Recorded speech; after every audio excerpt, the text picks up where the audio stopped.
Motor insurance? Motor ઇન્સ્યોરન્સની અંદર આઈ rather say કે પહેલી વસ્તુ કે તમારે ઝીરો ડેપ્રિશિએશન કવર છે કે નહીં, Okay. That is suppose to be checked.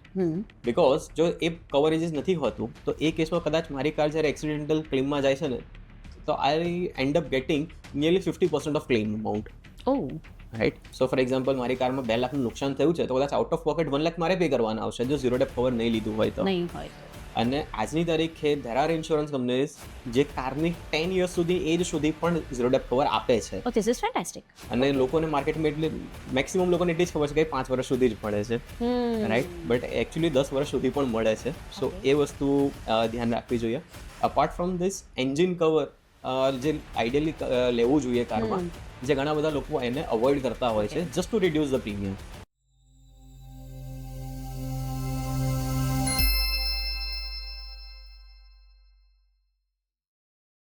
Insurance અત્યારે આપણે વિચારીએ ને તો એની થોટ પ્રોસેસમાં આપણે SOSમાં છે, એટલે કે જરૂર પડે તો લઈશું. આજનો આપણો પોડકાસ્ટ છે એના માટે કે આ SOSની મેન્ટાલિટીથી આપણે ASAP એટલે કે એઝ સૂન એઝ પોસિબલ ઇન્સ્યોરન્સ લઈ જ લેવો છે.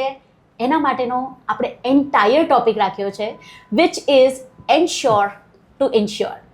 And I have Vraj with me who is the second legacy builder of Pratidip Investments. I hereby welcome Raj. Hi, welcome to Growth Pod Talk. Hello. Begin with the topic. Yes. Ensuring to insurance. Yes. એક claim છે, આપણે GICના website પર જોઈએ તો એમ કહેવાય છે કે 57,000 crores-નું motor insurance claim proven રેકોર્ડમાં છે કે આટલું તો True. ક્લેમ પાસ થયું છે. Yes. અને હેલ્થ ઇન્સ્યોરન્સની વાત મેં સાંભળી ત્યારે એમાં છે કે 87,000 crores રૂપિયાનું હેલ્થ ક્લેમ પ્રોસેસ ઓલરેડી થઈ ચૂક્યું છે. રાઈટ. હવે આટલા પ્રૂવન રેકોર્ડ્સ હોય and steel GIC needs two launch અચ્છા કિયા ઇન્સ્યોરન્સ લિયા, આ Correct. બધા કેમ્પેન્સ એ વન્ડરફુલ કેમ્પેન, Yes. બહુ સરસ છે. But where is the lacking? મતલબ તમને આટલું પ્રૂવન રેકોર્ડ્સ હોય ને હજુ બી તમારે કેમ્પેન્સ ચલાવવા પડે છે. મતલબ કે આપણા ઇન્ડિયન્સમાં હજુ પણ ઇન્સ્યોરન્સ માટે એટલો બધો લગાવ નથી કે ઇન્સ્યોરન્સ લેવો જોઈએ. Correct. Why would you feel આ કેમ થાય છે? સો નોર્મલ વાત કરું તો એવું થાય કે કદાચ વર્લ્ડની અંદર જે એવરેજ છે ઇન્સ્યોરન્સ પેનિટ્રેશનની that is nearly 7.5%. Okay, but ઇન્ડિયાની અંદર એ આજની તારીખે પણ 4% કરતાં ઓછી છે, ઓકે. રાઈટ. સો એક બાજુ આપણે કહીએ છીએ કે આપણી પાસે 150 Crores crores ની ઓફ જનતા છે, Okay. બટ અગેન એનું જો પર્સન્ટેજ અથવા તો એનું એકચ્યુઅલ બાયફર્કેશન જ્યારે કરવા જાઉં ને તો that is not even 6 crore of people are actually insured. તો એટલા માટે government is coming up with such campaigns. So એના રીઝન્સ કદાચ એવું કહી શકું કે કદાચ લોકોને અવેરનેસ જ નથી આ વસ્તુની. અને બીજી વસ્તુ છે કે આમાં લોકોને નોલેજ પણ નથી કે કેટલો ઇન્સ્યોરન્સ હોવો જોઈએ, અથવા તો આવા ઇન્સ્યોરન્સીસ છે જે તેમને ક્યાંક ને ક્યાંક આવા કંઈક લોસીસથી એમને બચાવી શકે છે, એવું લોકોને એ વસ્તુનું ધ્યાન જ નથી. So that is the reason government is coming with such campaign કે જ્યાં આગળ એકદમ બેસિક રૂટથી ગવર્મેન્ટ લોકોને બતાવી રહી છે દેટ કદાચ તમારો ક્રોપ છે તો કોઈ ફાર્મર્સ છે તો એને ક્રોપમાં કોઈ લોસીસ થયા તો એને કેવી રીતે થાય, તો તમારી કારનો એક્સિડન્ટ થયો તો એને તમે કેવી રીતે કવર કરી શકો, અથવા તો તમારા કોઈ હોસ્પિટલાઇઝેશન આવ્યું છે તો એને તમે કેવી રીતે કવર કરી શકો. તો government is trying to teach from the very basic things કે આ વસ્તુ તમારી પાસે હોવી જોઈએ. તો દેટ ઇઝ ધ રીઝન કે આવા કેમ્પેન્સ છે, રન થાય છે. Yes, બિલકુલ. અને આપણી પ્રજાનું એક એવું માન્યતા છે કે મને શું જરૂર છે, ટ્રુ. રાઈટ? બટ અગેન જેને આવું જનતા વિચારે છે, બટ આફ્ટર સર્ટેન ટાઈમ ક્યાંક ને ક્યાંક એને એકચ્યુઅલી રિક્વાયરમેન્ટ આવે જ પડી જાય છે. છે. સો દેટ અને ઘણી વાર એ વસ્તુમાં ઘણું લેટ થઈ ગયો છે વસ્તુ સમજવામાં. True that. ઓકે, સો આપણી જ્યારે વાત થતી હતી ત્યારે તમે એવું બી કીધું હતું કે ઇન્સ્યોરન્સ આખી છે ને ગેમ ટાઈમલીનેસની છે. બિલકુલ. એનું કારણ શું? સો ઇન્સ્યોરન્સ એવું છે કે you should always start your insurance at the earliest as possible. Reason being કે cost of delay is too high. That is very true for insurance. Okay, right. આપણી જેમ એજ વધતી જાય છે સો વી નેવર નો કે આપણી શરીરમાં ક્યારે કઈ બીમારી આવવાની છે અથવા તો ક્યારે કોઈ એક્સિડન્ટ આપણી સાથે થઈ શકે છે. વી નેવર નો, રાઈટ. કદાચ કોવિડ ટાઈમે આપણે ઘણા બધા જોયું છે ઇવન 30, 35, 40ની એજ વાળાને પણ હાર્ટ એટેક્સ આવ્યા છે. So we always use to believe કે 60+ એજમાં હોય ને તો ત્યાં આગળ આ બધી કોઈક અનસર્ટેનિટીઝ આવી શકે છે. બટ આ બધી વસ્તુ now people are actually facing it, right. So that is the reason કે તમે જેટલું જલ્દી ઇન્સ્યોરન્સ સ્ટાર્ટ કરો છો ને તમારી એટલી કોસ્ટિંગ ઘણી ઓછી આવશે. સો at the very lowest premium, you can cover yourself with higher coverages. So do you mean કે as soon as a child is born, જેમ તમે એમની જન્મ પત્રિકા કઢાવો છો એવી રીતે બિલકુલ. તમારે ઇન્સ્યોરન્સ પણ એનું લઈ લેવું જોઈએ. So I'll rather say that if parents cover their insurance policies, I'll particularly say the health policy, કે જ્યાં આગળ એમાં એમનું મેટર્નિટી કવર કરે છે, તો child gets covered from the day one. Day one. So કદાચ લોકોને આ વસ્તુનું પણ ધ્યાન નથી હોતું કે આવી મેટર્નિટી પણ આવી અંદર કવર થાય છે. સો even the child Born expenses are also covered and post Born child પણ કવર થાય છે. કદાચ એને કોઈ મેડિકલ ટ્રીટમેન્ટની રિક્વાયરમેન્ટ હોય તો that is also covered. Is that the biggest mistake V as people do, કે ટાઈમલી ઇન્સ્યોરન્સ ના લીધો, કે બીજું બી કોઈ મિસ્ટેક કરીએ છીએ આપણે? સો ટાઈમલી ઇન્સ્યોરન્સ નથી લીધો, that is one mistake again. But એના સિવાય પણ મિસ્ટેક્સ છે કે જ્યાં એનો કદાચ મને ખ્યાલ છે કે that I might require the cover of 10 lakh rupees and 1 crore of coverage that I might required. But મને ખબર છે કે મારી રિક્વાયરમેન્ટ 1 crore છે, but still I am buying the insurance of 5 lakh or 10 lakh rupees. એમાં બી discounted? Yes. So that is called an under insurance, જે which is a technical term, but yes, જે ઘણી મોટી ઇમ્પેક્ટ ક્રિએટ કરે છે at the time of claim. Apart from that, there are so many coverages available in the market કે જ્યાં કદાચ લોકોને એ જ નથી ખબર કે આવું કવરેજ મારી પાસે હોવું જોઈએ. સો I'll just give you an example. તમને ખ્યાલ છે કદાચ there are health insurance policy જેનાથી તમને જીમ મેમ્બરશિપમાં તમે કદાચ વર્ષના 6,000, 10,000 કે 20,000 રૂપિયા આપતા હશો, એ મેમ્બરશિપ કદાચ તમે ફ્રીમાં યુઝ કરી શકો છો. મતલબ sorry, right? So that is the point કે there is a coverage in one of the health insurance policy કે જ્યાં આગળ તમે તમારું ડેઈલી જીમ સેશન અથવા તો that yoga session or something from really good such institutes તમે ત્યાં આગળ ફ્રીમાં બુક કરી શકો છો, અને that you can use for an entire 365 days. Okay, એટલે તમે જે પ્રીમિયમ ભરો છો એમાં આ ઇન્ક્લુઝન છે કે Yes. તમે ત્યાં જે ફીસ આપો છો બિલકુલ. એ ફીસ અમે તમને કવર કરી આપીશું. યસ. આના જ એડિશનમાં જો તમે એને રેગ્યુલર યુઝ કરો છો and you are staying fit, insurance company will give you the discount in the next year. પ્રીમિયમમાં બિલકુલ. This is great. મને એમ લાગે છે કે ઇન્સ્યોરન્સ સેવાભાવી હવે વધારે પડતા વૃત્તિમાં આવે છે કે ભાઈ તમે હેલ્થમાં રહો તો તમે True. મને ઓછા ક્લેમ્સ કરશો. આઈ ગેસ બિલકુલ. That's the notion. Yes. So મેં આજે મને લાગે છે આપણા પોડકાસ્ટ પહેલાં પણ I was listening, I am over hearing, તમને કોઈક તમારા એક ક્લાયન્ટનો ફોન આવ્યો કે Yes. મારામાં આ પોલિસીમાં કવર થાય છે કે what was it? Correct. So basically, one of my client, he had a small accident yesterday only. Okay. So એમને માઇનર ફ્રેક્ચર્સ, હેરલાઇન ક્રેક્સ આવેલી છે. Okay. હવે he didn't know કે કદાચ મારી પોલિસીમાં વસ્તુ કવર થાય છે કે નથી થતી. સો ઇટ ઇઝ લાઈક મારું બિંગ એડવાઇઝર, મારું કામ છે that I am suppose to guide them કે તમારી પોલિસીમાં કવરેજીસ છે, પણ કઈ કવરેજીસમાં તમને કેટલું ક્લેમ ઇન્સ્યોરન્સ કંપની આપી શકે છે, that I suppose to guide them. તો ફોર એક્ઝામ્પલ ઇફ એમના કેસમાં હતું કે ભાઈ બોન ફ્રેક્ચર થયું છે, બટ અગેન કદાચ કોઈ insurance company there are coverages કે જ્યાં આગળ પર્ટિક્યુલરલી ફ્રેક્ચર રિલેટેડ પણ એડિશનલી પર્સનલ એક્સિડન્ટ પોલિસીમાંથી ક્લેમ મળે છે. Okay. રાઈટ? બટ એ કેસમાં કેટલું કવરેજીસ મળશે એના માટે ફ્રેક્ચરની સિવિયરિટી કેટલી છે, કયું બોન છે, બધી જ વસ્તુ એની અંદર ઇન્ક્લુડ થાય છે. સો આ બધી ડિટેલિંગ દરેક ઇન્ડિવિજ્યુઅલ્સ પાસે નથી હોતી. But again you are suppose to choose કે ભાઈ તમારે આટલું નોલેજ જેની પાસે હોય તમે એ પ્રમાણે એમના ચૂઝ કરો તો પાસે જાઓ. વધારે સારું. So that brings me to this next question કે as advisor there are so many platforms now કે ઓનલાઈન ઇન્સ્યોરન્સ આપે જ છે. બિલકુલ. એટલે digital insurance versus if I have to run a question, digital insurance versus personal advisor for insurance, right. What are the benefits? આની અંદર એક પહેલો પોઈન્ટ એમ કહીશ કે હવે જે ઇન્ડિવિજ્યુઅલ એડવાઇઝર્સ છે they have also moved online. So they Okay. All are providing the insurances on the like Platforms. Online પ્લેટફોર્મથી જ આપી રહ્યા છે. ઓકે. બટ યસ, કદાચ આ વસ્તુ લોકોને નથી ખ્યાલ કે હું ઓનલાઈન પ્લેટફોર્મથી જઉં છું કે કોઈ એડવાઇઝર પાસે જઉં છું, I be end up paying the same premium. પ્રીમિયમની અંદર કોઈ ડિફરન્સ નથી. But if I go through an adviser તો મને એડવાન્ટેજીસ શું મળે છે? ફર્સ્ટ પોઈન્ટ કે ભાઈ મને એની અંદર એક પર્સનલાઇઝ ટચ મળશે કે Correct. જ્યાં આગળ a person will come to me અને જે મારી પણ નીડ છે એ નીડ બેઝ મને સોલ્યુશન આપશે. બેસિકલી મારા જે ગોલ્સ છે that I be able to fulfil. Correct. Secondly મને પ્રોપરલી ગાઈડન્સ મળવાનું છે. True. સર્વિસિંગના કેસમાં આઈ ઓલરેડી નો કે મારે કોને કોન્ટેક્ટ કરવાનો છે, right? So these are the basic benefits જે કદાચ કોઈ એડવાઇઝર આપી શકે છે. અને હું આઈ રાધર છે કે મારું પોતાનું એક્ઝામ્પલ એવું આપું. So I am the second generation in the business. So we are in this industry since 2000. So already 26 yearsથી તો we are already providing the services. Correct. But now are all the clients are really like relief, having the relief કે ભાઈ બીજા 25-30 વર્ષ સુધી અમને કોઈ વાંધો નથી. વાંધો આવવાનો નથી. બેઠા છે. સો ઓલમોસ્ટ હાફ ડેકેડ એમના માટે ઓલરેડી સિક્યોર્ડ છે.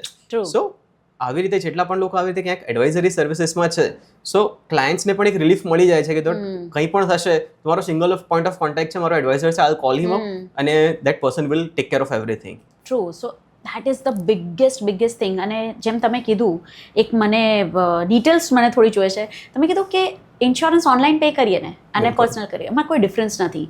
તો there are lot of right એ લોકો માર્કેટિંગમાં ગિમિક્સ છે કે lower as low as this 917 rupees આ બધું શું પ્લસ એડ ઓન થતું જાય મતલબ એન્ડ ઓફ ધ ટાઈમ જ્યારે પેમેન્ટ કરવાનું હોય ત્યારે. See there are certain insurance companies or rather I'll say portals કે જે લોકો ક્યાંક એવું કહી રહ્યા છે કે that you know they are providing the services at a very lower cost, right. But એની અંદર બી સર્ટેન ચેક પોઈન્ટ્સ છે કે જે યુ નો ક્યાંય મેન્શન નથી થતા. Four example I just only સે કે ભાઈ મને આ ઇન્સ્યોરન્સ મને if I go with an advisor, I will be end up paying 50,000 rupees. કદાચ હું ઓનલાઈન લઈશ તો I'll be paying let's say 5% or 10% lesser amount.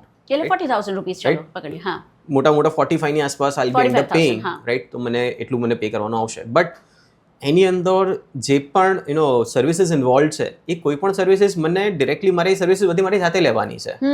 So for example I had an experience with my friend. His father bought an insurance from an online portal. Online પોર્ટલ્સની અંદર એક વસ્તુ એવી છે કે there are certain details which is auto fetched from the certain standard વાળામાંથી ડેટામાંથી auto fetch કરી લે છે. એવા ટાઈમે there are certain inputs that you are suppose to give. જો હું એ ઇનપુટ્સ પ્રોપરલી નથી આપતો અને મારો કોઈ ક્લેમ અરાઇઝ થાય છે તો in that case that entire claim can be repudiated અને એ કેસમાં આપણે કશું જ ના કરી શકીએ. એટલે તમારા ફ્રેન્ડના ફાધર જોડે એવું થયું? યસ, અને ઇટ એકચ્યુઅલી હેપન્ડ. એમ નહીં હતું કે ફોર એક્ઝામ્પલ એમના કેસમાં એવું હતું કે that he bought an car insurance from the online portal અને એમની માઇનર મિસ્ટેક હતી નો ક્લેમ બોનસ સિલેક્શનની. He was suppose to select 20 but auto fetch through 25. બસ આટલી ભૂલ હતી ને કદાચ મને મોનિટરી ટર્મ્સમાં કહું that was not even worth 500 rupees. But જ્યારે ક્લેમ આવ્યો ત્યારે legally that claim is not payable because એ મેં ટેકનિકલી મારું મિસરિપ્રેઝન્ટેશન કર્યું કહેવાય. મેં ઇન્સ્યોરન્સ કંપનીને ખોટી ઇન્ફોર્મેશન આપેલી છે. તો જે જેનું કામ છે એ કરવા દો બાબા. એડવાઇઝર્સ છે, આપણે એડવાઇઝર્સના સપોર્ટથી જ આગળ વધીએ. Okay, all right. So that brings me to next question. તમે કીધું ચેક પોઈન્ટ્સ, આપણે એની પહેલાના શું કયા ચેક પોઈન્ટ્સ તમારા હિસાબથી તમે ભણ્યા છો ઇન્સ્યોરન્સ અને મને તો તમારું આ નોલેજ મારા ઓડિયન્સ સુધી પીરસવું છે. બિલકુલ.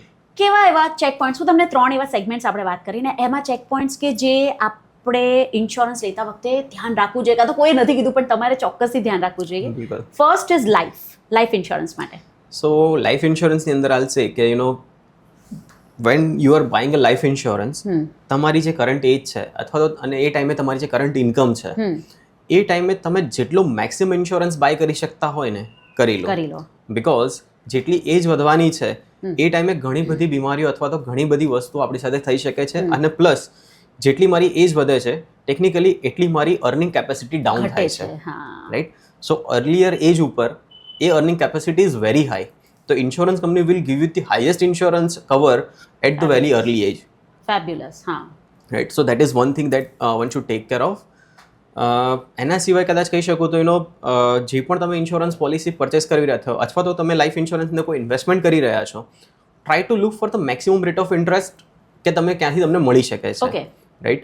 સો ધેર આર કંપનીઝ કે જ્યાં આગળ ટર્મ ઇન્સ્યોરન્સના પ્રીમિયમ ઘણા સસ્તા છે પણ એના કવરેજીસ ક્યાંક આપણે ચેક કરવા પડે કે ભાઈ મને આ પર્ટિક્યુલર કવર મળે છે કે નહીં. Let's say critical illness it can be added as a rider in your term policy or even in your normal savings policy કે જે તમને લાઈફ ઇન્સ્યોરન્સ કંપની પ્રોવાઈડ કરે છે. એક્સિડેન્ટલ ડેથના કેસમાં ડબલ બેનિફિટ પણ મળતો હોય છે.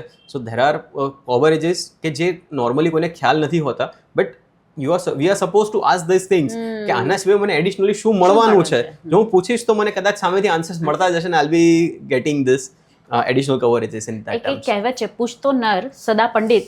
એમાં આપણે પૂછતા પંડિત થઈ જવાનું છે. Okay, coming to next question is motor insurance. Motor ઇન્સ્યોરન્સની અંદર આલ રાધર સે કે પહેલી વસ્તુ કે તમારે ઝીરો ડેપ્રિશિએશન કવર છે કે નહીં, that is suppose to be checked.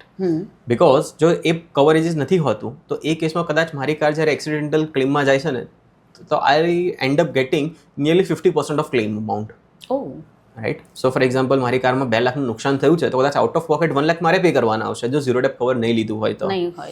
અને આજની તારીખે ધેર આર ઇન્સ્યોરન્સ કંપનીઝ જે કારની 10 years સુધી એજ સુધી પણ ઝીરો ડેપ કવર આપે છે. Oh, this is fantastic.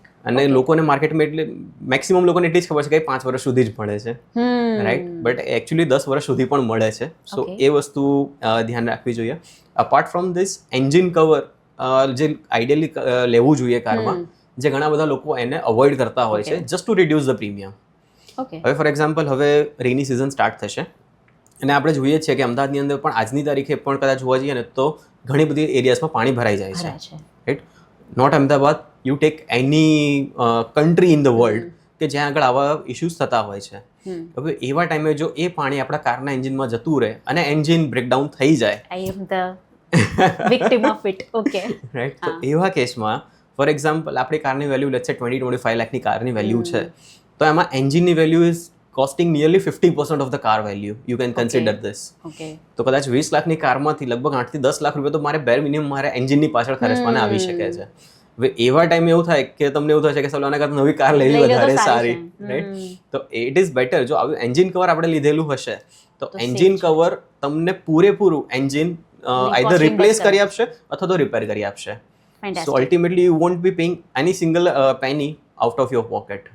Okay, awesome. Two good checkpoints. Now third is for health insurance. Health ઇન્સ્યોરન્સની અંદર હું એવું કહીશ કે જ્યારે પણ કોઈ પણ હેલ્થ ઇન્સ્યોરન્સ લો છો ને સૌથી પહેલાં તો એને તમે હાયર અમાઉન્ટથી પરચેસ કરો. સી ટ્રેડિશનલી આપણા પેરેન્ટ્સ અથવા તો દાદાની વાત કરીએ ને તો દે યુઝ ટુ પરચેસ 50,000, 1 લાખ, 2 લાખનું કવર, રાઈટ.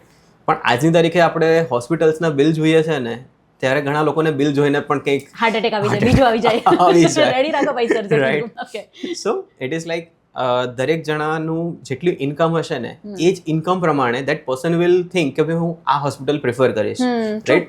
સો કદાચ અમદાવાદની વાત કરીએ તો ધેર આર ફ્યુ હોસ્પિટલ્સ કે જે વેરી નોન છે અને જે લોકો અપર મિડલ ક્લાસ એન્ડ અબવમાં હશે ને દે વિલ પ્રિફર કે ભાઈ હું આ જ હોસ્પિટલ જ મારી ટ્રીટમેન્ટ લઈશ because you are getting everything under one roof and you are getting the world class treatments, right. તો એવા કેસમાં જો મારી પાસે કદાચ 2 લાખ કે 5 લાખની પોલિસી હશે ને તો I might not be getting the entire claim કે જે મને મારે હોસ્પિટલ બિલમાં એકચ્યુઅલી જનરેટ થયું છે એમાંથી, રાઈટ. સો પહેલી વસ્તુ ચેકલિસ્ટમાં કદાચ હેલ્થ ઇન્સ્યોરન્સ માટે હોવી જોઈએ કે આપણું જે પણ પર ડેનું રૂમ રેન્ટ છે ને that should be the first point I be looking in my health insurance policy. Okay, for example મારી હેલ્થ પોલિસી મેં લઈ લીધી અને મને એ ખ્યાલ નથી કે આમાં કેટલું કવરેજ છે. લેટ્સ સે એની અંદર કવરેજ છે કે 5,000 રૂપીસ પર ડે મને કવર થાય છે અને મેં લેટ્સ સે ચૂઝ કરી ઝાયડસ અથવા તો કેડી હોસ્પિટલ અને જ્યાં આગળ મને ટ્રીટમેન્ટ સારી જોઈતી હતી એટલે મેં સારા એક રૂમની કેટેગરી સિલેક્ટ કરી જેમાં 10,000 રૂપીસ પર ડેનું મારો રૂમ રેન્ટ છે. ટેકનિકલી 50% થાય છે, મોનેટરી ટર્મ્સમાં 5,000 રૂપિયા જ છે, રાઈટ. અને કદાચ 5 દિવસ આવું છું તો 25,000 રૂપિયાની જ મને ઇમ્પેક્ટ થવી જોઈએ. બટ મારું જે પણ રૂમ રેન્ટ છે એના પ્રપોર્શનમાં મારી સર્જરી અને બાકીની જે પણ કોસ્ટિંગ છે એ પ્રપોર્શનમાં મળે છે. So higher the room rent, higher will be the cost of surgery or any other operational charges. Not higher but rather say કે એના પ્રપોર્શનમાં મને ક્લેમ મળે છે. ફોર એક્ઝામ્પલ મારી સર્જરીની જે કોસ્ટિંગ છે લેટ્સ સે 5 લાખ રૂપિયા મારી સર્જરીની કોસ્ટિંગ છે, મારું ઇન્સ્યોરન્સ રૂમ રેન્ટનું પ્રપોર્શન 50% છે, so I be getting 50% of that 5 lakh rupees. તો એ 2.5 લાખ રૂપિયા પણ મારે જ બેર કરવાના છે. હા, so that is how it is so much necessary કે તમે રૂમ રેન્ટ સિલેક્ટ કરો છો. Okay, right. સો આજની તારીખે માર્કેટની અંદર there are insurance health insurance policies available કે જેમાં રૂમ રેન્ટની કોઈ જ કેપિંગ નથી. So that is the best part કે આપણે એ જ ટાઈપની પોલિસીઝ પરચેસ કરવી જોઈએ. ઓલ રાઈટ વ્રજ, વાત અને તમારા એક્સપિરિયન્સીસ અને તમારા એક્ઝામ્પલ્સ હેઝ મેસ્મરાઇઝ્ડ મી. ભલે ઇન્સ્યોરન્સ છે but moving further what we are going to do is rapid fire round. So I be shooting you with the questions and you have to rapidly answer me that. Okay, the first question is a humble initiative by GIC which is insurance for all by 2047. Do you see this achievable? I might say that not 100%, but yes, if we can try, we can definitely try and achieve that. And if we do, that's a wonderful thing. Which insurance product is oversold in India? I'll rather say unit-linked policies. One insurance policy every entrepreneur must buy. So I'll say one thing: your term insurance with Married Women Property Act MWP. with attached એની અંદર હોવો જોઈએ. તો દરેક business owner પાસે તો આ must છે. Okay, so Married Women Property Act. Okay, search કરી લેજો. Biggest example you can search on the web is Harshad Mehta. Harshad Mehta ભાઈ સર્ચ કરી લેજો અને પછી વ્રજને મને કોમેન્ટમાં લખીને આપજો કે આ તમને સમજ આવી કે નહીં. Okay, next question is top reason an insurance claim gets rejected. Lack of providing the information અથવા તો મિસરિપ્રેઝન્ટેશન જો મેં કોઈ ફેક્ટનું કર્યું હોય so these are the biggest things કે જ્યાં મારો ક્લેમ રિજેક્ટ થઈ શકે છે. Okay. If you just have 60 seconds to advise every Indian family about financial security, what would you tell to them? હું એવું કહીશ કે there are 5 to 6 insurances જે દરેક ફેમિલી પાસે એટલા બેસિક હોય ને તો કદાચ બાકીના ઇન્વેસ્ટમેન્ટ અથવા તો ઇન્સ્યોરન્સીસ એ એમની અનુકૂળતાએ લઈ શકે છે. Okay. તો ફર્સ્ટ એક ટર્મ ઇન્સ્યોરન્સ હોવો જોઈએ જે આપણે ફેમિલીને પ્રોટેક્ટ કરે છે. બીજો હેલ્થ ઇન્સ્યોરન્સ હોવો જોઈએ કે જે આવી કોઈ પણ બીમારી આવી કોઈ કન્ડિશનમાં આપણને હેલ્પ કરી શકે છે. ત્રીજું પર્સનલ એક્સિડન્ટ પોલિસી કહીશ કે જે કદાચ મારા એક્સિડન્ટના લીધે કોઈ ડિસેબલમેન્ટ આવે છે તો એ કેસમાં પણ આ પર્સનલ એક્સિડન્ટ પોલિસી હેલ્પ કરી શકે. મોટર ઇન્સ્યોરન્સ જો આપણી પાસે જે પણ વ્હીકલ છે again that is mandatory by motor vehicle act so એ તો હોવો જ જોઈએ બટ યસ પણ એમાં પોતાની કારનો ઓન ડેમેજ પાર્ટ પણ લેવો જોઈએ બીકોઝ મેન્ડેટરી ખાલી થર્ડ પાર્ટી છે. મેન્ડેટરી થર્ડ પાર્ટી છે, પોતાનું પણ so these are the few insurances જે દરેકની પાસે હોવા જોઈએ. જો આટલા હશે તો એટલીસ્ટ આપણું ફેમિલી ફાઇનાન્શિયલી તો સિક્યોર્ડ છે. Yes, lovely. ઓકે, SOS ની જર્નીથી એ સ્ટેપ જવાની જર્ની આજે મને લાગે છે કે ક્વાઇટ ફુલફિલ થઈ જશે. You would have got convinced. ઘણા બધા એક્ઝામ્પલ્સ વ્રજે આપ્યા છે કે જેનાથી આપણને રિયલ લાઈફ ઇમ્પ્લિકેશન્સ એટલીસ્ટ હું તો બહુ જ રેઝોનેટ કરી શકું છું. And I am pretty sure every Gujju would be able to also resonate with the same. ક્યારેક ને ક્યારેક તમે પણ આમાં ફસાયા હશો. But your savior would have been an insurance advisor. So do talk to your insurance advisor if you are first, if you are properly insured. કારણ કે half insured પણ તમારી માટે એટલું જ ખતરનાક છે. And if you really have all the insurance products with you. And on that note, Raj, thank you so much for joining me on Growth Pod Talk. I had an amazing bout of information. I am loving this conversation. Thank you. And for my audience, do not go anywhere. If you have any questions, do write to me in this comment section. I and Raj will be very happy to answer those. And if you have liked this content, I would sincerely ask you to like, share, and just keep on subscribing to all the podcast episodes that Growth Pod Talk had. This is Ruchi Shah signing off for now.